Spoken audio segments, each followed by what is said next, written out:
Oh boy, there are some stories today. You won't believe these stories. There are stories and we're gonna tell you about them. And let me just say, when Apple opened pre-orders for the Vision Pro this morning, demand was so high, it seems to have exceeded available supply. Shipping estimates for each of the headset's 3 storage options have now moved from February 2nd to mid-March. But if you're sad you'll have to wait an extra month for your Face MacBook, maybe don't be, since the device is shipping without a Netflix app of any kind. Literally unplayable. What are we supposed to do? Not chill. We're not just talking about a native Vision OS app, mind you. Back in September, Apple claimed nearly all iPad and iPhone apps can run on Vision OS unmodified. But Netflix has confirmed to Bloomberg that they're not making theirs compatible at all, despite the process sounding much easier than, well, buying a Vision Pro. And Netflix isn't the only app absent from the platform. Bloomberg also was told by YouTube it will not allow its iPad app to work on Vision Pro, while a person familiar with Spotify's plans said their app wouldn't show up either. And according to Mac Stories, many other popular apps have also manually opted out of making their existing apps usable on the platform. But no one is saying why, leaving us to assume the only logical explanation is that they're all making their own $3,500 headsets. This music looks amazing. Amazon is planning to launch a paid subscription for its voice assistant later this year, according to leaked internal documents and sources. We leaked these sources everywhere. They have a tentative and very original name for the upgraded version of ALEXA. They're calling it ALEXA Plus. Apparently, Miss Plus will have more ChatGPT style features to give it better conversational and reasoning skills, so you can get better input on what specific toilet paper you should order with same-day shipping. ChatGPT doesn't even use toilet paper. Same-day wiping. Even better than that, the upgraded assistant will allegedly be able to tell the difference between when you are finished speaking and when you're just pausing, so it doesn't cut you off. The Plus model could launch as soon as June 30th, but there are some roadblocks. For starters, while the new assistant is a better conversationalist, it's not very good at assisting. It gives overly long answers, makes factual errors, and frequently hallucinates, like a toddler on acid. On top of those pretty severe issues, there's also reports of internal conflict at Amazon, with some employees feeling they shouldn't charge for the upgrade.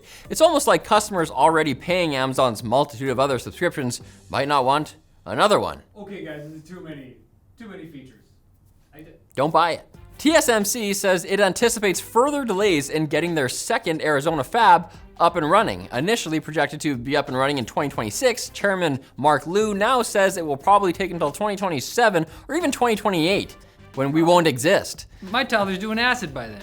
Once again, blaming all those gosh darn skilled workers for apparently not existing, just as he did when the company announced a similar delay for their other Arizona factory. Making things even worse, the chips output by Factory 2 may end up less advanced than planned. TSMC wanted their first factory to produce 4nm chips, while the second factory made chips using 3nm tech. But now the company says that 3nm capability is dependent on funding promised by the US government through their CHIPS Act. However, TSMC hasn't received their promised grant yet. Instead, the Biden administration gave first funding to BAE Systems, a military supplier that makes chips for fighter jets, which are admittedly a lot sexier than computers and phones. Cool. However, even if TSMC can make a 3nm fab, this delay could mean the factory is a whole generation of silicon tech behind before it even opens its doors. The Arizona chips are gonna feel so old when they hear Taiwanese chips saying all this new slang they don't understand. They're gonna be like, sweet dude. That's not based at all. Now it's time for Quick Bits, brought to you by Grammarly. Not everyone at Linus Media Group is a writer, but thanks to Grammarly, they don't have to be word nerds to write well. Grammarly's generative AI helps our business team work faster by improving their writing. It can help get you started with ideas, outlines, and even advice. Grammarly's rewrite feature can spice up your sentences, and if your inbox is overwhelmed, their reply feature can summarize emails and suggest responses to lighten your load. And with Grammarly, you're in control of your data.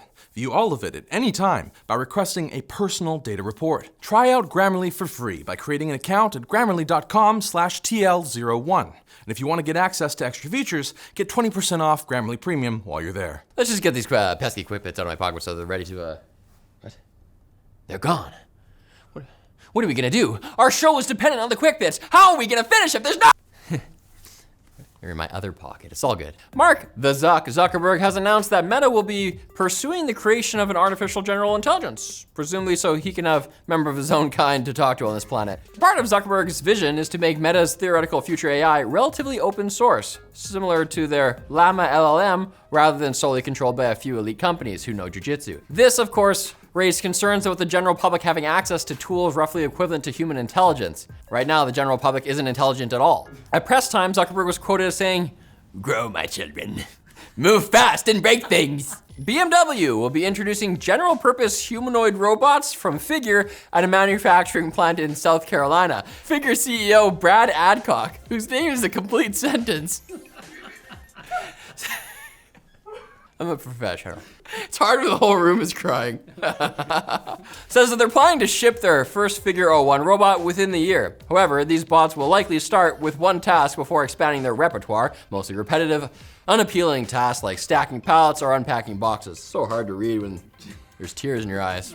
There's plenty of room to expand because these robots can apparently learn complex actions, like how to make a pot of coffee just by imitating videos of humans. Just nobody let it watch Westworld.